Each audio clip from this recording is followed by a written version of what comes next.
அஸ்ஸலாமு அலைக்கும் வரஹ்மத்துல்லாஹி வபரகாத்துஹு. அல்ஹம்துலில்லாஹி ரப்பில் ஆலமீன் வஸ்ஸலாத்து வஸ்ஸலாமு அலா சய்யிதில் முர்சலீன் வ அலா ஆலிஹி வ அஸ்ஹாபிஹி அஜ்மஈன்.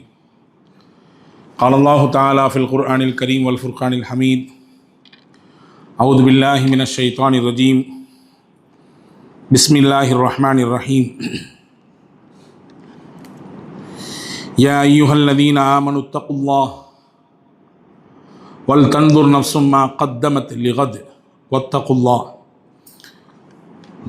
وقال نبينا محمد رسول الله صلى الله عليه وسلم المرء مع من أحب.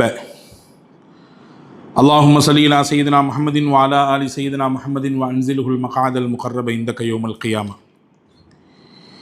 எல்லாம் வல்ல அல்லாஹுவின் திருப்பெயர் போற்றி புகழ்ந்து அன்னல் முஹம்மது ரசூலுல்லாஹி ஸல்லல்லாஹு அலைஹி வஸல்லம் அவர்கள் மீது சலாத்தையும் சலாமையும் கூறி அன்னாரை பின்பற்றிய சத்திய சஹாபாக்கள், நல்லோர்கள், சுகதாக்கள், சாலிஹின்கள், குறிப்பாக ஜும்மாவின் அவைக்கு வருகை தந்திருக்கிற வரை இருக்கிற எல்லா மக்கள் மீதும் எல்லாம் வல்ல அல்லாஹுவின் அன்பும் அருளும் என்றும் நிறைவாக நின்று நிலவட்டுமாக. வல்ல அல்லாஹ் நம்முடைய பாவங்களை, தவறுகளை மன்னித்து அவனுக்கு பிடித்தமான நல்லடியார்கள் கூட்டத்திலே என்றும் சேர்த்து கொள்வானாக. வாழும் காலம் வரை ஆரோக்கியத்தை தந்து நோய் நொடிகள் இல்லாமல் காப்பாற்றி பெரும் பெரும் மருத்துவ செலவுகளை விட்டு நம்மையும் நம்முடைய சந்ததிகளையும் குடும்ப மக்களையும் அல்லாஹ் காத்து ரட்சிப்பானாக. அல்லாஹுவின் ஆலயத்தை, காபாவை ஹஜ்ஜுக்கும் உம்ராவிற்கும் ஜியாராவிற்கும் சென்று வருகிற நல்ல பாக்கியத்தை குடும்பத்தோடு மீண்டும் மீண்டும் நம் எல்லோருக்கும் தந்து கொண்டே அல்லாஹ் இருப்பானாக. உலகை விட்டு நம்முடைய ஆத்மா விடைபெறுகிற நேரத்திலே லா இலாஹ இல்லல்லாஹ் முஹம்மது ரசூலுல்லாஹ் என்ற கலிமாவை கூறி நமக்கான சொர்க்கத்தின் இடத்தை இங்கிருந்து கண்ட வண்ணம் ஆனந்த பூரிப்போடு இந்த உலகை விட்டு பிரிவதற்கு அல்லாஹ் நம் எல்லோருக்கும் தௌஃபிக் தருவானாக. நாளை ஜன்னத்திலே ஃபிர்தௌஸிலே முஹம்மது ரசூலுல்லாஹி ஸல்லல்லாஹு அலைஹி வஸல்லம் தலைமையிலே நம்மையும் நம்மை பெற்றவர்கள், நமக்கு கல்வி தந்தவர்கள், நம் முன்னேற்றத்துக்கு காரணமான எல்லா மக்களையும் அல்லாஹ் ஜன்னத்துல் ஃபிர்தௌஸிலே ஒன்றிணைப்பானாக. ஆமீன் யா ரப்பல் ஆலமீன். கண்ணியத்திற்கும் மரியாதைக்கும் உரிய சகோதரர்களே, பாசத்திற்குரிய மூமின்களே, புனிதமான துல்ஹஜ் மாதத்திலே ஈது பெருநாளை கொண்டாடிவிட்டு ஐயாமு தஷ்ரீக் என்று சொல்லப்படுகிற மிகவும் கண்ணியமான நாட்களில் கட்டுப்பட்ட துல்ஹஜ் மாதத்தினுடைய அந்த 10ஆம் நாளுக்கு பிறகு இருக்கிற 3 நாட்கள், அதிலே முதலாவது நாளிலே நாம் இருக்கிறோம். இந்த நேரத்திலே சில முக்கியமான விடயங்களை நாம் பகிர்ந்து கொள்வதற்காக வேண்டி உங்களுக்கு முன்னால் நிற்கிறோம்.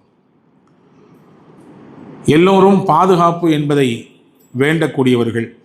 நாம் சார்ந்திருக்கக்கூடிய குடும்பத்திற்கும் ஒரு தந்தையாக, ஒரு கணவனாக, ஒரு சகோதரனாக, ஒரு சமூக பொறுப்பாளியாக தனக்கு கீழ் இருக்கக்கூடியவர்களை பாதுகாப்பான முறையிலே வைத்து கொள்ள வேண்டும் என்கின்ற சிந்தனை யாருக்கும் இல்லாமல் இல்லை. சொல்லப்போனால் ஒரு நாட்டினுடைய அதிமுக்கியத்துவம் வாய்ந்த விஷயமாக கருதப்படுவது பாதுகாப்புத்துறை, டிஃபென்ஸ். எனவே தான் எல்லா நாடுகளிலுமே டிஃபென்ஸுக்கென்று ஒரு பெரிய தொகையை பட்ஜெட்டிலே ஒதுக்குவார்கள். இந்தியா போன்ற மிகப்பெரிய நாடுகளிலே ஓராண்டுக்கு மட்டும், கடந்த 2025-26 இந்த ஆண்டுக்கு மட்டும் இந்த பாதுகாப்பு துறைக்கென்று ஒதுக்கப்பட்ட நிதி கிட்டத்தட்ட 6.81 லட்சம் கோடி. இந்த தொகை இந்தியாவினுடைய மொத்த செலவிலே, மத்திய அரசு செலவு செய்யக்கூடிய மொத்த செலவில் சுமார் 13-14% ஒரு பெரும் பகுதி பாதுகாப்புக்கென்று ஒதுக்கப்படுகிறது. காரணம், தனி மனித பாதுகாப்பும் அவசியம், நாட்டின் பாதுகாப்பும் அவசியம். இதில் எந்த சமரசமும் யாராலும் செய்து கொள்ள முடியாது. எனவே தான் வளமிக்க நாடு என்பதற்கு 3 அடிப்படை அளவுகோல்கள் அதில் இருக்க வேண்டும். அங்கே வாழக்கூடிய மக்களுக்கு பாதுகாப்பு இருக்க வேண்டும். அதே போன்று பொருளாதாரத்திலே செழித்த நிலை இருக்க வேண்டும். அதே போன்று அதிகாரத்தினுடைய பகிர்வு அங்கே இருக்க வேண்டும். இந்த 3 இருக்குமையானால் செழிப்பு மிக்க நாடுகளிலே அந்த நாடு இணையும் என்பதை நாம் பார்க்கிறோம். புகாரி ஷரீஃபிலே ஒரு ஹதீஸ் வந்திருக்கிறது. அதி இப்னு ஹாத்தம் ரலியல்லாஹு அன்ஹு அவர்கள் ஹாத்தம் தையினுடைய மகனார் முஹம்மது ரசூலுல்லாஹி ஸல்லல்லாஹு அலைஹி வஸல்லமை சந்தித்து இஸ்லாத்தை ஏற்றுக்கொள்ளக்கூடிய அந்த தருணத்திலே முகமது நபியை கையை பிடித்து கொண்டு நிற்கிறார் ஒரு ஏழை வருகிறார். வந்தவர் சொன்னார், தன்னுடைய ஏழ்மையை வறுமையை வந்து முறையிடுறாரு. ரொம்ப கஷ்டமாக இருக்குது, குடும்பச் சூழல் ரொம்ப நெருக்கடியாக இருக்குது, ரொம்ப பெரிய பொருளாதார சிக்கலில் மாட்டியிருக்கேன் அப்படின்னு சொல்லி தன்னுடைய வறுமையின் கோர கதைகளை எல்லாம் சொல்கிறார். பக்கத்தில் இருந்து அதி கேட்டுக்கிட்டே இருக்கிறார். நல்ல செல்வ குடும்பத்தில் வந்தவர், நல்ல பெரும் கொடையாளியின் மகன் இவர், அதி இப்னு ஹாத்தம். ரசூலுல்லாஹ் அதுக்கான தீர்வு சொன்னாங்க. அவர் போயிட்டார். கொஞ்ச நேரம் கழிச்சு இன்னொரு சில பேர் வந்தவங்க சொன்னாங்க, வழிப்பறி கொள்ளையும் அதே மாதிரி திருட்டும் அதிகரித்து போனது, நம்ம மைனாரிட்டியாக அங்கே இருக்கிறதுனால நம்மளை எல்லாரும் அடக்குறாங்க, நம்ம சிறுபான்மையின மக்களாக இருப்பதனாலே இங்கே அடக்கி நம்மை ஒடுக்குகிறார்கள், எப்போ விடிவு காலம் வரும் அப்படின்னு சொல்லி சில பேர் கோரிக்கை வைக்க பெருமானா ஸல்லல்லாஹு அலைஹி வஸல்லம் அதற்கான பதிலை சொன்னாங்க. இந்த ரெண்டு காட்சியும் பார்த்தால் அதி இப்னு ஹாத்தம் அப்போ அதிகாரத்திலையும் நல்ல அரசினுடைய வலிமையிலும் இங்கே குறை இருக்கிறது, பொருளாதாரத்திலும் பெரிய குறை இருக்கிறது அப்படிங்கிறது மனசில் அவருக்கு ஓடிக்கிட்டே இருக்குது. முஹம்மது ஸல்லல்லாஹு அலைஹி வஸல்லம் அவர்கள் அதி இப்னு ஹாத்தமை பார்த்து மார்க்கத்தெல்லாம் சொல்லலை, சொன்னாங்க, இன் தாலத்விக்க ஹயாத்துன் யாதி, நீண்ட ஆயுள் உனக்கு அல்லாஹ் வாழ கொடுத்தால் நீங்கள் பார்ப்பீர்கள், இந்த இஸ்லாம் எந்த அளவுக்கு விரிவடையும் என்றால், எந்த அளவுக்கு பாதுகாப்பை தரக்கூடிய மார்க்கமாக இடமாக மாறும் என்றால், ஹீரா என்ற பகுதி, அங்கிருந்து தன்னந்தனியாக ஒரு பெண்மணி பயணித்து வருவார். காபாவை தவாப் செய்துவிட்டு இறை கடமைகளை நிறைவேற்றிவிட்டு தன்னந்தனியாக செல்வார். இடையில லா தகாஃபு அஹதன் இல்லல்லா, அல்லாவை தவிர்த்து வேறு எந்த அச்சமும் அந்த பெண்ணுக்கு இருக்காது. கற்பின் மீது அச்சம் இருக்காது, தான் அணிந்திருக்கக்கூடிய நகைகளின் மீது அவர்களுக்கு திருட்டோ கொள்ளையோ வழிப்பறியோ நடந்து விடுமோ என்ற அச்சம் இருக்காது. தன்னுடைய உடலுக்கோ உடைமைக்கோ தன்னுடைய வாகனத்திற்கோ எந்த அச்சமும் இல்லாத சூழலிலே அந்த பெண் வந்துவிட்டு காபாவை தவாப் செய்துவிட்டு இறை கடமைகளை நிறைவேற்றிவிட்டு செல்வார். நீங்கள் உங்களுக்கு அல்லாஹ் நீண்ட ஆயுளை கொடுத்தான் என்றால் இதை நீங்கள் பார்ப்பீர்கள். அடுத்தடுத்து சொன்னாங்க ரசூலுல்லாஹ், எந்த அளவுக்கு அதிகாரத்தில் உச்ச வரம்பை அல்லாஹ் அந்த மார்க்கத்துக்கு கொடுப்பார் என்றால், அன்றைய சக்கரவர்த்திகளாக இருந்த வல்லரசுகளாக இருந்த பாரசீகம் வெற்றி கொள்ளப்படும், அந்த பாரசீகத்தினுடைய செல்வங்கள் எல்லாம் இந்த மக்களுக்கு பகிர்ந்தளிக்கப்படும், வல்லரசை வீழ்த்தும் அளவிற்கு இஸ்லாத்திற்கு அல்லாஹ் வலிமையை தருவான் சொன்னாங்க. பொருளாதாரத்தில் எவ்வளோ பெரிய உயரத்துக்கு அல்லாஹ் இந்த மார்க்கத்தை கொண்டு போய் சேர்ப்பான்னா, இன்னைக்கு வறுமையை கஷ்டத்தை சிரமத்தை நம்மள்கிட்ட முறையிடுறதை நீங்கள் பார்க்குறீங்க. ஒரு காலம் வரும், கொடுப்பதற்கு மட்டுமே ஆள் இருப்பார்கள், வாங்குவதற்கான ஆட்கள் இருக்கவே மாட்டார்கள். கொடுக்கறதுக்கு ஆள் இருக்கும், வாங்குறதுக்கு ஆள் இருக்காது. ஏன்னா எல்லாருமே தன்னிறைவு பெற்றவங்களா இருப்பாங்க, எல்லாருமே ஜக்காத்து கொடுக்கறதுக்கு தகுதி மிக்கவங்களா இருப்பாங்க. ஜக்காத்து கொடுக்க தகுதி மிக்கவங்க எப்படி போய் ஜக்காத்தை வாங்க முடியும்? ஜக்காத்து வாங்கக்கூடிய ரூல்ஸ்ல ரொம்ப முக்கியமானது, ஜக்காத்தை கொடுக்கும் தகுதியில் ஒருவர் இருந்தால் அவர் ஜக்காத்தினுடைய பொருளை வாங்கக்கூடாது. அவர் வாங்கி சாப்பிட்றது ஹராம், அவர் கொடுக்கறது தப்பு, மார்க்கம் அனுமதிக்கவில்லை. இப்போ நபி சொன்னாங்க இந்த 3 விஷயமும் நடக்கும்னு சொன்னாங்க. அதி இப்னு ஹாத்தம் ரலியல்லாஹு சொன்னாங்க, நான் இந்த 3ல் 2 விஷயத்தை பார்த்துட்டேன்றார். ஒன்று, அந்த பெண்மணி தனியாக வந்துட்டு போனாங்க, பயமே இல்லாமல் வந்துட்டு போனாங்க. அதே போன்று பாரசீகம் வெற்றி கொள்ளப்பட்டது, அந்த படையிலே நானும் இருந்தேன். ரசூலுல்லாஹ் சொன்ன 3வது நிச்சயம் நடக்கும், நான் பார்ப்பேன். எது 3வது? செல்வத்தில் அல்லாஹ் எந்த அளவுக்கு உச்சநிலையை கொடுப்பான் என்றால், கொடுப்பார்கள், வாங்குவதற்கு ஆள் இருக்க மாட்டார்கள். இந்த சொல்ல வரக்கூடிய செய்தி என்னன்னா, ஒரு நாடு வளமிக்க நாடு என்பதற்கான அடிப்படைகளில் கட்டுப்பட்டது பாதுகாப்பு என்பது. எனவேதான் இப்ராஹிம் அலைஹிஸ்ஸலாம் காபத்துல்லாவை கட்டி முடிச்சோன்னு என்ன துவா ஓதுனாங்க? முக்கியமாக நிறைய துவாக்கள் கேட்டார்கள். பிரதானமான துவா என்ன தெரியுமா? ரப்பி ஜஅல் ஹாதா பலதன் ஆமினா, யா அல்லாஹ் இந்த ஊரை அபயமளிக்கக்கூடிய ஊராக ஆக்கு, பாதுகாப்பை வழங்கக்கூடிய ஊராக ஆக்கு, அமைதியின் ஊராக ஆக்கி கொடு என்று கேட்டார்கள். அல்லாஹ் பதில் சொன்னான், ஒமன் தஹலஹு கான ஆமினா, யார் இந்த ஊருக்குள்ளே போகிறார்களோ அவர்களுக்கு அபயம் கிடைக்கும், பாதுகாப்பு கிடைக்கும். கொலை குற்றவாளியாக இருந்தாலும் கூட காபாவினுடைய ஹத்துல் ஹரம், ஹரமினுடைய எல்லை என்று சொல்வார்கள், அந்த எல்லைக்குள்ளே வைத்து அவருக்கு தண்டனை கொடுக்கப்பட மாட்டாது. காரணம் இப்ராஹிம் அலைஹிஸ்ஸலாம் செஞ்ச துவா. அந்த துவாவுக்கு அல்லாஹ் பதில் கொடுக்கும் விதமாக பாதுகாப்பை தரக்கூடிய இடமாக வல்ல அல்லாஹ் அந்த ஊரை மாற்றி கொடுத்தான். பாதுகாப்புன்றது எல்லாத்துக்குமே தேவை. மிக குறிப்பாக பெண்கள் பாதுகாப்பு என்பது மிகவும் முக்கியத்துவம் பெறுகிறது. பெண் குழந்தைகளின் பாதுகாப்பு என்பது எல்லா மட்டத்திலும் முக்கியத்துவம் பெறுகிறது. பெண்களுக்கான கற்பின் பாதுகாப்பு, பெண்களுக்கான தன் மானத்தின் பாதுகாப்பு, அவர்களுடைய உடலுக்கும் உடைமைக்குமான பாதுகாப்பு, எல்லா சமூகமும் அதை வலியுறுத்துது. இஸ்லாம் கூடுதலாக வலியுறுத்தியது. அதற்கான ரூட்டை போட்டு கொடுத்துச்சு. இந்த வேலை நீங்க போனீங்கன்னா பெண்கள் பாதுகாப்பை உறுதி செய்யலாம். இந்த பயணத்தை நீங்கள் இந்த காட்டிய வழியில் சென்றீர்கள் என்றால் பெண்கள் பாதுகாப்பை எல்லா இடங்களிலும் சாத்தியமாக்கலாம். ஆனால் இன்னைக்கு நம்ம திருமண பக்கமெல்லாம் பார்க்குறோம், பெண்களுக்கு எதிரான குற்றச்சாட்டுகள், வன்முறைகள், பெண்களுக்கு எதிரான பாலியல் அத்துமீறல்கள், பெண்களுக்கு எதிரான பாலியல் சீண்டல்கள் அதிகரித்து கொண்டே இருப்பதை பார்த்து கொண்டிருக்கிறோம். 1, 2 என்று அங்கும் இங்குமாக நடந்தது இன்னைக்கு சர்வசாதாரணமாக, இது மிகப்பெரிய தலைப்புச் செய்தியாகவே பல நாட்களாக தொடர்ந்து கொண்டிருப்பதை பார்க்கிறோம். இஸ்லாம் ரொம்ப அழகான வழிமுறைகளை காட்டி கொடுத்தது. உஹது யுத்தத்திலே ஹம்சா ரதியல்லாஹு அன்ஹு அவர்கள் ஷஹீத் ஆயிட்டாங்க. அவங்களுக்கு ஒரு குழந்தை இருந்துச்சு, பெண் குழந்தை. ஷஹீத் ஆயிட்டாலும் கூட அவர்களை நிக்கா செய்து கொண்ட பெண்மணி இத்தா காலத்திற்கு பிறகு மறுமணம் செய்து கொள்ளலாமே, மார்க்கம் அனுமதிக்கிறதே. வீட்டுக்கார் இறந்து போனால் முடிஞ்சு போச்சு, வாழ்க்கையே சூனியம் தானா? அடுத்து அந்த பெண்மணிக்கு வாழ்வு கிடையாதா? அடுத்து அந்த பெண்மணிக்கு வாழ்க்கைக்கான உரிமை கிடையாதா? இஸ்லாம் உரிமை இருக்குதுங்குது. நீங்கள் அடுத்து ஒரு புது வாழ்க்கையை தேர்வு செஞ்சுக்கலாம், புது வாழ்க்கையை நீங்கள் விரும்பின மாதிரி அமைச்சிக்கலாம். மார்க்கம் அனுமதித்த விதத்தில் நீங்கள் அதை சரியான முறையில் பயன்படுத்திக் கொள்ளலாம் என்று மார்க்கம் வழிவகுக்கிறது. அதனால் இப்போ அந்த பெண் குழந்தையை பாதுகாக்கணுமே, யார் அந்த பொறுப்பு எடுத்துக்கிறா? பராமரித்து வளர்ப்பவர் யார் என்று கேட்கும் பொழுது 3 ஆண்கள் எந்திரிச்சுன்னு போட்டி போடுறாங்க. நான் தான் அலி ரலியல்லாஹு சொல்கிறாங்க, நான் தான் பொறுப்பெடுத்துக்கோன்றாங்க. அவங்க தம்பி ஜாஃபர் சொல்கிறாங்க, நான் தான் பொறுப்பெடுத்துக்கோங்க. இன்னொரு சஹாபி ஸைது ரலியல்லாஹு அன்ஹு, ஸைது இப்னு ஹாரிஸா ரலியல்லாஹு அன்ஹு, அவர் சொல்கிறார், நான் தான் பொறுப்பெடுத்துக்கோன்றேன்.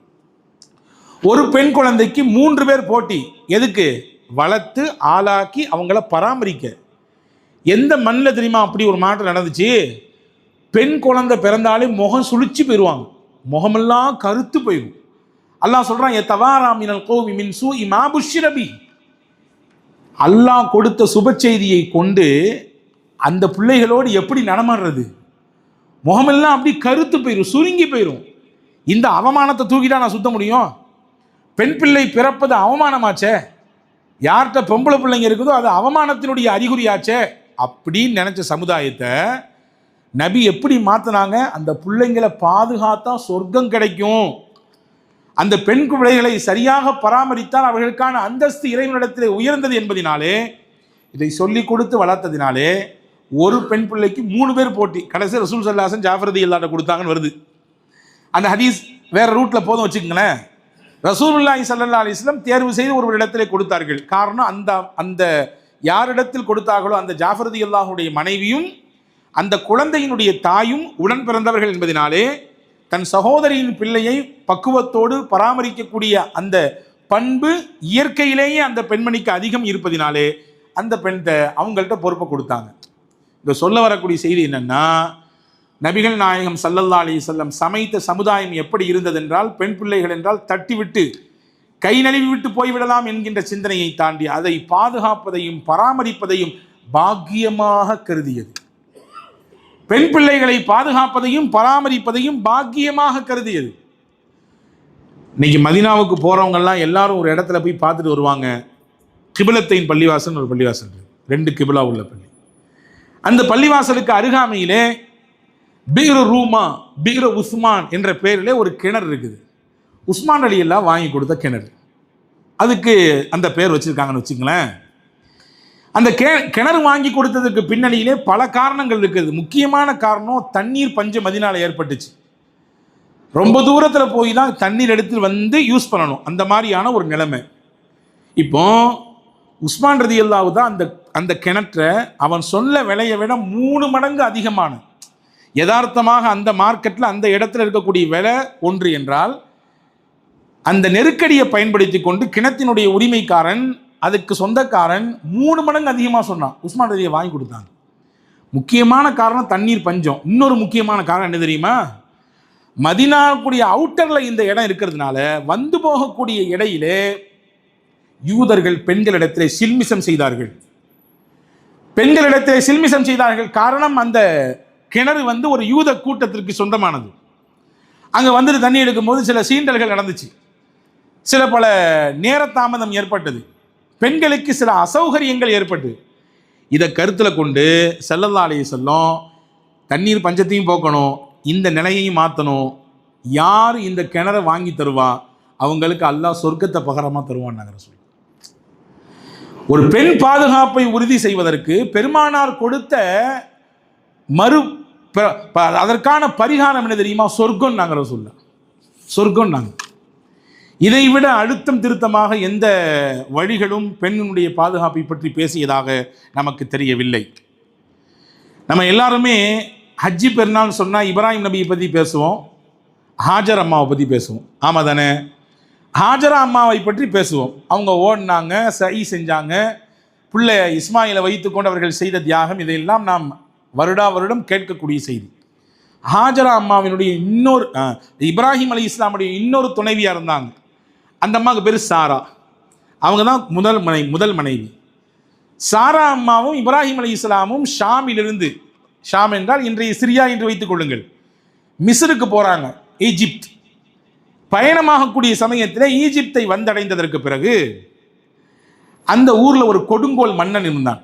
அவனுக்கு ஒரு கெட்ட எண்ணம், அந்த ஊருக்கு யாரெல்லாம் அழகான பெண்கள் வருகிறார்களோ அந்த பெண்களை அனுபவிக்க வேண்டும் என்பது அவனுடைய கெட்ட புத்தி. கிடைக்கும் சந்தர்ப்பத்தை இப்படி முறை தவறி பயன்படுத்திக் கொள்வான், கெட்ட விதத்திலே பயன்படுத்திக் கொள்வான். இப்போ செய்தி கிடைக்குது, இந்த மாதிரி ஒரு வாலிபர் வந்திருக்கிறாரு, அவர் கூட ஒரு பெண் வந்திருக்குது, நல்ல அழகா இருக்குது அப்படி செய்தி. இப்போ வாலிபர் இப்ராஹிம் இடத்துல அவர் கேட்கிறான், மன்னன் யார் எதுன்னு கேட்குறான். ஹஜ்ரத் இப்ராஹிம் அலைஹிஸ்ஸலாம் சொன்னாங்க, என்னுடைய சகோதரின்னாங்க. அவங்களையும் சொல்லிட்டாங்க. கேட்டால் என் மனைவி சொல்லக்கூடாது, சகோதரின்னு சொல்லணும். ஏன்னா இஸ்லாமிய அடிப்படையில் மூமினாக பிறந்தவர்கள் எல்லாரும் சகோதரிகள் தானே, சொல்லியாச்சு. இருந்தாலும் அவனுக்கு ஆசை தீரலை. எப்படியாவது இந்த பெண்ணை நாம் நம்முடைய இசைவுக்கு உட்படுத்தி விட வேண்டும், நாம் இந்த பெண்ணை பயன்படுத்தி விட வேண்டும் என்று நினைக்கிறான். அதில் சாரா ரலியல்லாஹு தஆலா அன்ஹா தொழுது அல்லாஹ்ட்ட துஆ செய்கிறாங்க, யா அல்லாஹ் இந்த கெடுதியிலிருந்து நீ என்னை காப்பாற்று, என்னை தப்பான முறையில் இவன் நெருங்க வர்றான், நீ தான் இவனிடத்திலிருந்து என்னை காக்க வேண்டும் துஆ செய்கிறாங்க.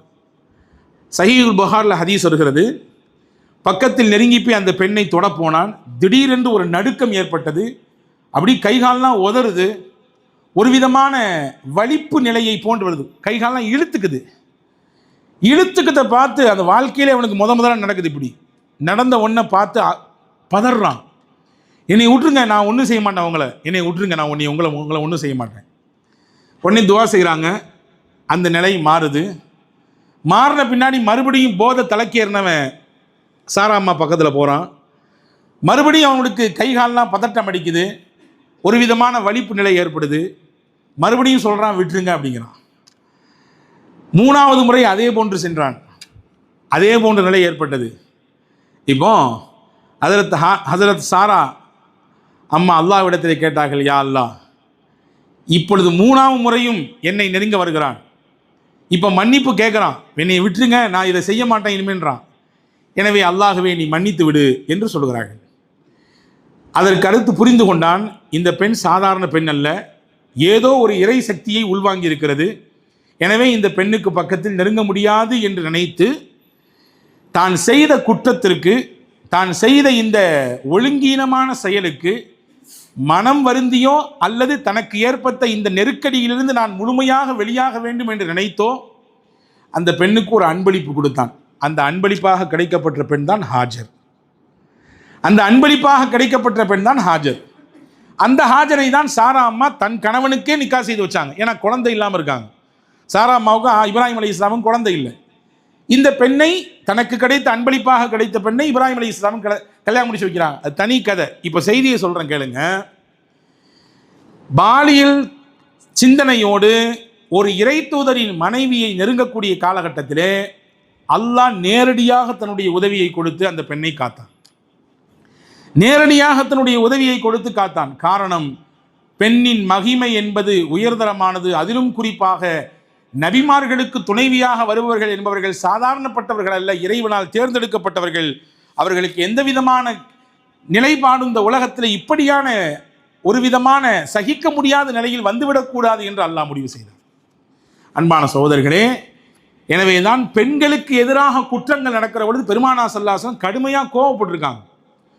அந்த குற்றவாளிகளை உடனுக்குடன் தண்டித்திருக்கிறார்கள்.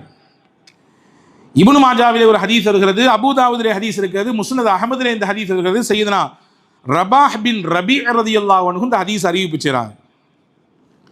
நாங்கள் எல்லாம் ரசூலுல்லாஹ் கூட ஒரு போர்க்களத்தில் இருந்தோம். அந்த போர்க்களத்தில் இருக்கும் பொழுது திடீர்னு மக்கள் எல்லாம் ஒரு இடத்துல அப்படி மொச்சது மாதிரி மொச்சிட்டு இருந்தாங்க. ஒரு விதமான பதட்டத்தோடு எதையோ பரபரப்பாக பார்த்துக்கிட்டு இருந்தாங்க. இப்போ நபி சொன்னாங்க, என்ன ஏதுன்னு கொஞ்சம் போய் பார்த்துட்டு வாங்கண்ணா, இங்கே என்ன கதைன்னு பார்த்துட்டு வாங்கன்னாங்க. நாங்கள் போனோம், போய் பார்த்தோம். போருக்கு சம்பந்தமே இல்லாத ஒரு பெண்மணி அங்கே போர்க்களத்திலே ஆயுதங்களால் தாக்கப்பட்டு கொல்லப்பட்டிருக்கிறார். அந்த பெண்மணி உண்மையிலே போருக்கு வரணும்லாம் எண்ணமெல்லாம் இல்லை. யதார்த்தமாக அந்த பக்கம் வந்த பெண்மணி போர்க்களத்திற்குள்ளே நுழைந்ததினாலோ எதிரிகளுடைய தாக்குதலோ அல்லது முஸ்லிம்களுடைய தாக்குதலோ அந்த பெண்மணி இப்பொழுது கொல்லப்பட்டு இறந்த நிலையிலே சடலமாக கிடக்கிறது. பெருமானார் ஸல்லல்லாஹு அலைஹி வஸல்லம் இந்த செய்தியை போய் சொன்னாங்க. அப்போ ஸல்லல்லாஹு அலைஹி வஸல்லம் போர்க்களத்தில் முஸ்லிம்களுக்கான முக்கியமான ரூல்ஸ்களில் கட்டுப்பட்டது, உங்களை எதிர்த்து வயதிலே முதிர்ந்தவர்கள் வந்தால் அவர்களை கை வைக்கக்கூடாது, குழந்தைகள் வந்தால் கை வைக்கக்கூடாது, பெண்கள் வந்தால் அவர்களை நீங்கள் சீண்டவே கூடாது. எதிரி தரப்பிலே இருந்தாலும் சரிதான், அவர்களை எதிர்த்து நீங்கள் ஆயுதத்தை தூக்கக்கூடாது என்பது பெருமானார் ஸல்லல்லாஹு அலைஹி வஸல்லம் மிக முக்கியமான போர் களத்திலே பின்பற்ற வேண்டிய மிக முக்கியமான சட்டம். இப்போ இதை பார்த்தவொன்னே ரசூலுல்லாஹி ஸல்லல்லாஹு அலைஹி வஸல்லம் மனம் வருந்தினார்கள். மனம் வருந்திவிட்டு, நான் சொன்னதற்கு மாற்றமாக இங்கே நடந்திருக்கிறது, ஆனால் இந்த குற்றத்திற்கும் எனக்கும் சம்பந்தம் இல்லை. உடனே அல்லாஹ்விடத்தில் துஆ செய்தார்கள், அல்லாஹும்ம இன்னி அப்ரஉ இலைக்க மிம்மா ஸனஅ ஹாலிதுன். அந்த யுத்த களத்திலே அந்த பெண்ணினுடைய கொலைக்கு காரணமானவர்களில் ஒருவராக ஹாலித் இருந்திருப்பார் என்று நினைக்கிறேன். ரசூலுல்லாஹ் சொல்கிறார்கள், அவர் செய்ததற்கு என்னை இறைவா நீ குற்றம் பிடித்து விடாதே, அதிலிருந்து நான் விலகிக் கொள்கிறேன். இதற்கும் எனக்கும் சம்பந்தம் கிடையாது. ஒரு பெண்ணுக்கு எதிராக ஆயுதத்தை எடுப்பதோ ஒரு பெண்ணை போர்க்களத்திலே வீழ்த்துவதோ ஒரு வீரத்திற்கான அடையாளம் கிடையாது. பெண்ணுக்கு எதிராக கையை தூக்கிவிட்டால் என்ன, ஆணுக்கு என்ன 1000 மடங்கு சக்தி வந்து விட்டது என்ற அர்த்தமா? திருமணம் முடித்த பெண்ணை மனைவியை கைதூக்கி அடித்து விட்டால் இவன் என்ன பெரிய வீர சாகசம் புரிந்து விட்டான் என்று பொருளா? கிடையாது. உங்களுக்கு கீழே அமானிதமாக ஒப்படைக்கப்பட்டவர்கள் பெண்கள். பெண்களை நீங்கள் முகத்தில் அடிக்கக்கூடாது, 4 பேருக்கு மத்தியிலே வைத்து மிகவும் கொச்சைப்படுத்தும் விதமாக அந்த பெண்ணின் தன்மானத்தை சீர்குலைக்கும் விதமாக பேசக்கூடாது. நீங்கள் திருத்த வேண்டும் என்று நினைத்தால் 4 சுபத்துக்கு மத்தியில் வைத்து அந்த பெண்ணிடத்தில் பேசுங்கள், உபதேசம் செய்யுங்கள் என்றார்கள் முஹம்மது ரசூலுல்லாஹ் ஸல்லல்லாஹு அலைஹி வஸல்லம். இப்போ பாருங்க, ஒரு பெண்ணுக்கு எதிராக நடந்த குற்றம் ஒரு இறப்பு சம்பவம். ரசூலுல்லாஹ் உடனுக்குடன் அல்லாஹ்விடத்திலே பாவ மன்னிப்பு கேட்கிறார்கள். இறைவா, எனக்கும் இதற்கும் சம்பந்தம் கிடையாது, இந்த குற்ற பின்னணியில் என்னுடைய பெயர் சேர்ந்து விட வேண்டாம், நான் இதிலிருந்து ஒதுங்கியவன் என்றார்கள் பெருமானார் ஸல்லல்லாஹு அலைஹி வஸல்லம். ஒரு தவறு நடந்து விட்டால் உடனுக்குடன் தண்டனையை அமுல்படுத்தினார்கள். ஹதீஸ்ல வருது, சஹீஹுல் புகாரில இருக்கு, சஹீஹுல் முஸ்லிம்ல இருக்கு. அனஸ் இப்னு மாலிக் ரலியல்லாஹு அன்ஹு இந்த ஹதீஸை பதிவு செய்கிறாங்க. ஒரு பெண் குழந்தை, அந்த குழந்தைக்கு தலையில கடினமான முறையில் அடிபட்டு இரத்த வெள்ளத்தில் பேச முடியாம வீட்டில் கொண்டு வந்து வச்சிருக்கிறாங்க. ஆனால் ரொம்ப சீரியஸான கட்டமாக இருக்குது. இப்போ நபியும் சஹாபாக்களும் போய் பார்க்க போனாங்க என்ன ஏதுன்னு. அந்த பிள்ளையினால் பேச முடியல, ஆனால் யாரோ கடுமையாக தாக்கியிருக்காங்க, தலையில் நல்ல காயம் இருக்குது. அப்போ பக்கத்தில் இருந்தவங்க கேட்டாங்க, உன்னை யாருமா அடித்தா? இவர் அடித்தாரா, அவர் அடித்தாரா, யார் காரணம்? ஒவ்வொரு பேரையாக சொல்கிறாங்க. அந்த பிள்ளை எதுக்குமே தலையாட்டலை, இல்லை அவர் இல்லை இவர் இல்லைன்னு தலையை ஆட்டுது. கடைசியில் ஒரு யூதருடைய பெயர் சொல்லப்பட்டது, ஒரு யூத சமுதாயத்தை சேர்ந்தவருடைய பெயர் சொல்லப்பட்டது. அவர் உன்னை தாக்குனாரா? ஆமான்னு அந்த பிள்ளை தலையாட்டுச்சு, அவர் தான் அடித்தார். என்ன ஏதுன்னு விசாரிக்க சொன்னால், அந்த குழந்தையினுடைய கழுத்திலே ஒரு வெள்ளி செயின் இருந்தது. அந்த வெள்ளி செயினை அபகரிக்க வேண்டும் என்ற கெட்ட எண்ணத்திலே அந்த கொடியவன் என்ன செய்திருக்கிறான், அந்த பிள்ளையை 2 கல்களுக்கு மத்தியிலே வைத்து தலையை நசுக்கி இருக்கிறான். தலை கடுமையாக சேதாரம் அடைந்து இரத்தம் வலிஞ்சு இப்போ உயிர் பிரிகிற சூழல் இருக்குது. புரிஞ்சுக்கிட்டாங்க, ஒரு குற்றவியல் சம்பவம் நடந்திருக்கிறது, பிள்ளைக்கு எதிராக அந்த பிள்ளை அணிந்திருந்த அந்த நகையை, ஆபரணத்தை அபகரிக்க வேண்டும், திருட வேண்டும் என்ற எண்ணத்திலே இப்படியான ஒரு மனம் ஏற்றுக்கொள்ளாத ஒரு விஷயத்தை செஞ்சிருக்கிறான். என்ன செஞ்சாங்க தெரியுமா? அனஸ் இப்னு மாலிக் ரலியல்லாஹு சொல்றாங்க, ஒரு பெண் குழந்தைக்கு எதிராக நடைபெற்ற, அதிலும் ஒரு குழந்தைக்கு எதிராக நடைபெற்ற குற்றம் என்பதனாலே உடனுக்குடன் தண்டனையை அமுல்படுத்தினார்கள். அமுல்படுத்தினது மட்டும் இல்லைங்க, இந்த பெண் குழந்தையை நகையை திருட வேண்டும் என்ற எண்ணத்தில் அந்த யூதன் எப்படி தாக்கி இருக்கிறானோ அதே தாக்குதல் அவன் மீது செலுத்தப்பட வேண்டும். 2 கல்லுக்கு மத்தியில் வச்சு தலையை நசுக்குனல்ல, உனக்கு தண்டனை என்னன்னா அந்த புள்ளை இறந்தும் போச்சு கடைசியில். இதே மாதிரி 2 கல்லுக்கு இடையில் வைத்து அவனுடைய தலை நசுக்கப்பட்டு மரண தண்டனை கொடுக்கப்பட்டது என்று சஹீஹுல் புகாரிலே ஒரு ஹதீஸ் வந்திருக்கிறது. அன்பான சகோதரர்களே, இஸ்லாம் இப்படித்தான் குற்றங்களை குறைத்தது, இப்படித்தான் இஸ்லாம் குற்றங்களை குறைக்கிறது. குற்றங்கள் நடைபெறக்கூடிய நேரம் எல்லாம் வெறுமென்ன 4 நாளைக்கு அல்லது ஒரு 5 நாளைக்கு அதை பற்றி விவாதிப்பது, எங்கே பார்த்தாலும் திருப்பி இடங்கள் எல்லாம் அந்த விஷயங்களை பற்றி மீண்டும் மீண்டும் பகிர்வது, அத்தோடு முடிந்து போனது, மறந்து விடுவார்கள் மக்கள், அடுத்த கட்டத்துக்கு நகரலாம் என்கின்ற சிந்தனையிலே இன்றைய காலகட்டத்தில் நகருகிறது சூழல். ஆனால் பெண்களுக்கு எதிராக நடைபெறக்கூடிய குற்றங்கள் குறைந்திருக்கிறதா? கூடிக்கொண்டே தான் இருக்கிறது. நம்முடைய நாட்டில் மட்டும் ஒரு வருடத்திற்கு 4.4 லட்சம் 4,40,000 குற்றங்கள் பெண்களுக்கு எதிராக நடக்கிறது. அதிலும் குறிப்பாக பெண்களுக்கு எதிரான பாலியல் சீண்டல்கள், பெண்களுக்கு எதிராக நடக்கக்கூடிய பாலியல் சீண்டல்கள் வழக்கு மட்டும் ஒரு வருடத்தில் 85,000 90,000, 1 லட்சத்திற்கும் நெருக்கமான வழக்குகள் பதிவு செய்யப்படுது. அஃபீஷியலா பதிவு செய்யப்படக்கூடிய வழக்குகள் மட்டும் பாலியல் ரீதியாக அந்த பாலியல் பலாத்காரம் என்று சொல்லக்கூடிய அந்த கேடுகட்ட செயலை செய்து வழக்காக பதிவு செய்யப்படக்கூடிய வழக்குகள் மட்டும் கிட்டத்தட்ட ஒரு 35,000 வழக்குகள் ஒட்டுமொத்த இந்தியாவிலும் பதிவாகிறது. ஒரு நாளைக்கு கிட்டத்தட்ட ஒரு 80க்கும் மேற்பட்ட வழக்குகள் இப்படி கணக்கில் பார்த்தால் நடக்கிறது போல் தெரிகிறது. அன்பான சகோதரர்களே, குற்றங்கள் நடக்கிறது, தப்பு தண்டாக்கள் இப்படி அங்கொன்றும் இங்கொன்றும் என்று இல்லாமல் இன்றைக்கு நம்முடைய தெருக்களுக்கு பக்கத்தில், நாம் வசிக்கக்கூடிய ஊர்களிலேயே, நாம் இருக்கக்கூடிய பகுதியிலேயே பெண்களுக்கு எதிராக, பெண் குழந்தைகளுக்கு எதிராக நடக்கக்கூடிய அத்துமீறல்களை தொடர்ச்சியாக பார்க்கிறோம். சட்டங்கள் ரீதியாக அவர்களை நாங்கள் சரி செய்து விடுவோம் அல்லது தண்டனையை தந்து விடுவோம் என்று தொடர்ச்சியாக ஒரு சில நாட்கள் அது சம்பந்தப்பட்ட வழக்குகள் நடந்தாலும் அந்த வழக்கு நடந்துட்டு இருக்கும் போதே வேற ஒரு குற்றம் நடக்குது. உலகத்தை எல்லாத்தையும் திரும்பி பார்க்க வச்ச ஒரு விஷயம் உங்களுக்கு தெரியலாம். ஒரு 2-3 மாசத்துக்கு முன்னாடி எபிஸ்டின் ஃபைல் என்று சொல்லக்கூடிய ஜெஃப்ரி எபிஸ்டின் சொல்லக்கூடியவன் சின்ன சின்ன பிள்ளைகளை அழைத்து தன்னுடைய சொகுசு பங்களாக்களுக்கு அழைத்து கொண்டு போய் உலகத்தினுடைய மிகப்பெரிய பொருளாதார பின்னணி கொண்டவர்களை அவர்களுக்கு விருந்தாக ஆக்கிய கேடுகட்ட விஷயம். இதில் உலகத்தினுடைய பெரிய பெரிய தலைவர்கள் சம்பந்தப்பட்டிருக்கிறார்கள். அந்த ஃபைலுக்குள்ளே திருப்பினால் நாற்றம் அடிக்கிறது. முக்கியத்துவம் வாய்ந்த அரசு பதவியில் இருக்கக்கூடியவர்கள், பெரிய பெரிய மல்டி மில்லியனியர்ஸ், பெரிய பெரிய பெரும் பணக்காரர்கள், அவர்கள் எல்லாம் சம்பந்தப்பட்டிருக்கிறார்கள். இன்னைக்கு நடக்கக்கூடிய ஈரான் அமெரிக்காவுடைய யுத்தத்தை கூட சில நபர்கள் இப்படி பார்க்கிறார்கள், அந்த எபிஸ்டியன் ஃபைலை திசை திருப்பதற்காக வேண்டிதான் ஈரானின் மீது அமெரிக்கா போர் தொடுக்கிறது என்ற ஒரு மாயையை தேவையில்லாமல் ஏற்படுத்தி ஒட்டுமொத்த உலகத்திற்கும் இப்பொழுது ஒரு பொருளாதார சிதைவை, ஒரு சரிவை ஏற்படுத்துவதற்கான முயற்சியை அமெரிக்கா செய்கிறது என்று குற்றம் சாட்டக்கூடியவர்களும் இருக்கிறார்கள். என்ன சொல்ல வர்றேன்னா, சர்வசாதாரணமாக பெண் பிள்ளைகளுக்கு எதிராக குற்றங்கள் பெருகிக்கொண்டே இருக்கிறது.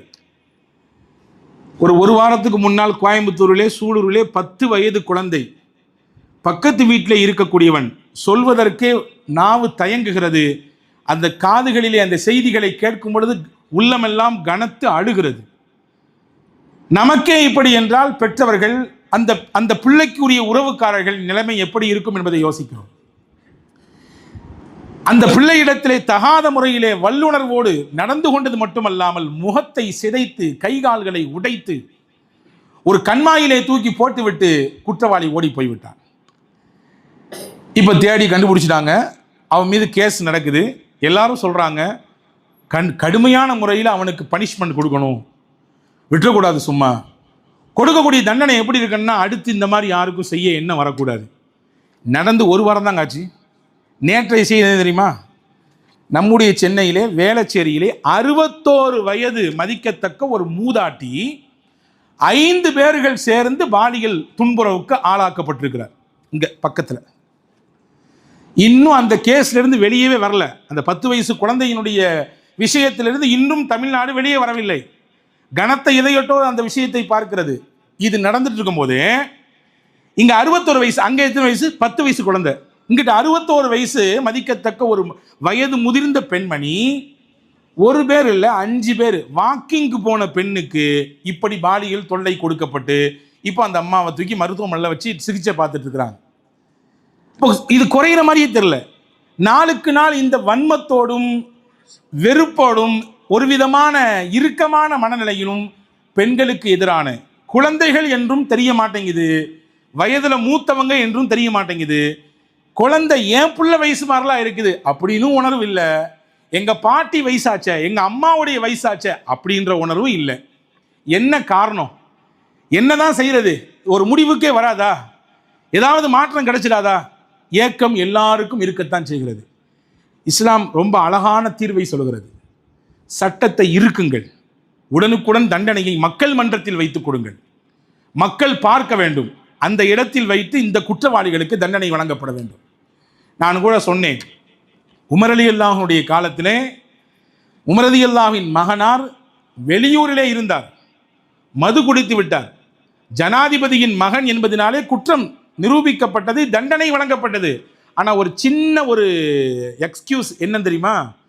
பொதுமன்றத்தில் வைத்து அந்த தண்டனை கொடுக்கப்படாமல் ரூம்ல வச்சு முக்கியமான அரசு அதிகாரிகளுக்கு முன்னால் வைத்து அந்த தண்டனை நிறைவேற்றப்பட்டுச்சு. இந்த செய்தி ஜனாதிபதி உமருக்கு கிடைச்சிச்சு. உடனே அந்த நாட்டினுடைய ஆளுநர் தொடர்பு கொண்டு என் பிள்ளையை முதல்ல அனுப்பி வைங்க மதினாக்குன்னாங்க. இன்னைக்கு எம்பிட்டு பெரிய குற்றம் செஞ்சாலும் எப்படிரா பிள்ளையை காப்பாத்துறதுன்னு பார்க்குறான் இல்லையா? பெரிய பெரிய நீதிபதிகளாக இருக்கக்கூடியவர்கள் கூட பார்க்கிறோம், தங்கள் பிள்ளைகளால் ஏற்பட்ட இழப்பு, தங்கள் பிள்ளைகளால் ஏற்பட்ட பெரிய பெரிய நெருக்கடிகள் இருந்தாலும் பிள்ளையை காப்பாற்றுன்னு நினைக்கிறான். ஆனால் உமர் ரலியல்லாஹு இங்கே தனிச்சு நிற்கிறாங்க அடையாளத்தோட. பிள்ளையை அனுப்புனாங்க, அனுப்பி வைக்கப்பட்டது. எல்லாரையும் ஊரை கூட்டினாங்க, மக்கள் மன்றத்தில் நிப்பாட்டி வச்சாங்க. ஏன் புள்ளன்னு காரணம் காட்டி மது குடிச்சா இஸ்லாமிய அடிப்படையில் 80 கசையடி கொடுக்க வேண்டும்.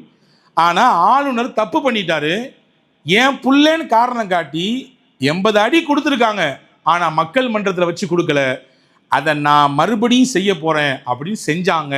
மதீனாவை வைத்து உமர் ரலியல்லாஹுடைய மகனுக்கு ஜனாதிபதி உமர் தகப்பனாக இல்லாமல் அந்த மக்களை ஆளுகிற ஒரு ஆட்சியாளராக, நேர்மையானவராக அந்த சட்டத்தை செயல்படுத்தினார்கள். ஏன் இஸ்லாம் இந்த விஷயத்தை அழுத்தமாக சொல்லுது தெரியுமா? அதை பார்க்குறவங்களுக்கு அந்த தப்பை செய்யக்கூடாதுன்ற உணர்வு வரணும்.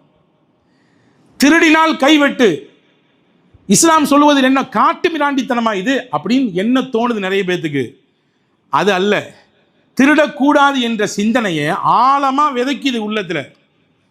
விபச்சாரம் செய்தால் இந்த குற்றம், பாலியல் அத்துமீறல் செய்தால் இந்த தண்டனை, ஏன் இவ்வளவு கொடூரமான தண்டனைன்னு கேட்குறாங்க நிறைய பேர். ஆனால் அதுவல்ல, தண்டனையில் கொடூரம் காட்டுவது நோக்கம் அல்ல, தண்டனைக்கு முற்றுப்புள்ளி, குற்றங்களுக்கு முற்றுப்புள்ளி வைப்பது தான் நோக்கம். எனவே இன்னைக்கு எல்லாரும் சொல்றாங்க, இந்த பிள்ளை இப்படி பண்ணிட்டாங்களே, பொதுமக்களுக்கு மத்தியில் வச்சு தண்டனை தரணும், இனிமே யாருக்கும் அப்படி தைரியம் வரக்கூடாது. இந்த மாதிரி பெண்களுக்கு, குறிப்பாக பெண் பிள்ளைகளுக்கு எதிராக குற்றங்கள் நடத்துவதற்கு, அதை செய்வதற்கு யாருக்கும் துணிச்சலே வரக்கூடாது. இப்படி தாங்க பேசினாங்க காஷ்மீரில் சிறுமி ஆசிஃபாவுக்கு எதிராகவும் இப்படி தான் பேசினாங்க. இங்கே பக்கத்தில் நிறைய நிறைய செய்திகளை சொல்லிக்கொண்டே இருக்கலாம். எல்லா பிரச்சனைகளும் வரும் பொழுதும் மக்கள் அப்படி 4 நாளைக்கு 5 நாளைக்கு பேசுகிறோம். அதற்கு அடுத்துக்கு வழக்கு நடக்கு, அது வழக்கு நடக்கிறதுக்கும் அந்த குடும்பத்துக்கும் அதுக்கு மட்டும்தான் தெரியும், என்ன ஆச்சு ஏதாச்சு எதுவும் தெரியாது. இப்போ உடனுக்குடன் தண்டனை நிறைவேற்றப்பட வேண்டும். அந்த தண்டனை என்பது மக்கள் மன்றத்தில் நிறைவேற்றப்பட வேண்டும். அந்த தண்டனை எப்படி இருக்க வேண்டும்? அடுத்து யாருக்கும் இந்த தப்பை செய்ய வேண்டும், இப்படி எண்ணப்பட வேண்டும் என்ற சிந்தனை கூட வரக்கூடாது. இதுதான் இஸ்லாம் ஆழமாக விதைக்குது. அன்பான சகோதரர்களே, இது முக்கியமான ஒரு தீர்வு. அதே மாதிரி இன்னொரு முக்கியமான விஷயம் என்னன்னா, பள்ளி கல்லூரிகளிலே படிக்கக்கூடிய பிள்ளைகளுக்கு மிக முக்கியமாக ஒழுக்கம் சார்ந்த பாடங்களை சொல்லிக் கொடுப்பதற்கு முன்னுரிமை கொடுக்க வேண்டும். அதே மாதிரி இணையத்தினுடைய பயன்பாட்டை கொஞ்சம் கட்டுப்படுத்த வேண்டும். இன்னைக்கு சர்வ சாதாரணமாக இணையத்தில் உட்கார்ந்தா எந்த கன்றாவையும் பார்க்கலான்ற நிலைமைக்கு வந்து தள்ளிட்டாங்கல்ல. இணையத்தில் உட்கார்ந்தால் வயது வரம்பெல்லாம் கிடையாது, எந்த முசீபத்தையும் பார்க்கலாம். ஒரு மனிதனுடைய சிந்தனை ஒரு விதமான இறுக்கம் அடைவதற்கும் தவறான பாதையின் பக்கம் ஒருவனை நகர்த்தி செல்வதற்கும் இன்றைக்கு கேடுகட்ட இணையத்தினுடைய சில பக்கங்கள் வழிவகுத்து கொண்டிருக்கிறது. ஓப்பனா சொல்ல போனா இணையத்தின் வழியாக விபச்சாரத்தின் புரோக்கர்களாக சில இணையதளங்களினுடைய முகவரிகள் செயல்பட்டு கொண்டிருக்கிறது. இப்படியெல்லாம் இருக்கும் பொழுது அதை நோக்கி செல்லக்கூடியவர்களுடைய எண்ணிக்கை நாளுக்கு நாள் கூடிக்கிட்டே இருக்கு. அதை கட்டுப்படுத்துவதற்கான முயற்சிகளை மேற்கொள்ள வேண்டும். பெண்கள் மற்றும் குழந்தைகளுக்கான பாதுகாப்பை உறுதி செய்வதற்கான அந்த நடவடிக்கைகளை மிக தீவிரமாக எடுக்க வேண்டும். மிக குறிப்பாக மார்க்கம் மற்றும் நற்பண்புகள் சார்ந்த விஷயங்களை சொல்லி ஒரு தலைமுறையை உருவாக்க வேண்டும். மார்க்கம் எப்படி சொல்லுது, பெண் பிள்ளைங்களை எப்படி பார்க்க சொல்லுது, பெண்களுக்கு எவ்வளோ பெரிய உயர்ந்த அந்தஸ்தை கொடுத்துருக்குது. ஒரு பெண்ணாகப்பட்டவள் வெறும் சதையும் இரத்தத்தோடும் கடந்த பிண்டம் தானா? அவளுக்கு ஒரு உயிர் இல்லையா? அவளுக்கு உள்ளத்தில் ஒரு சிந்தனைகள் வராதா? அவளும் உன்னை போன்ற ஒரு இறைவனின் படைப்பு தான். என்ன வித்தியாசம், நீ ஆணா பிறந்துட்ட, அவ ஒரு பெண்ணா பிறந்துட்டா என்ற சிந்தனைகளை சொல்லிக் கொடுத்து மார்க்க ரீதியாக நற்பண்புகள் ரீதியாக சமுதாயத்தை சமைக்க வேண்டிய கடமையும் பொறுப்பும் நம் எல்லோருக்கும் இருக்கிறது. எங்கோ நடந்தது என்ற செய்தியை கேட்டு நாம் கடந்து விட முடியாது.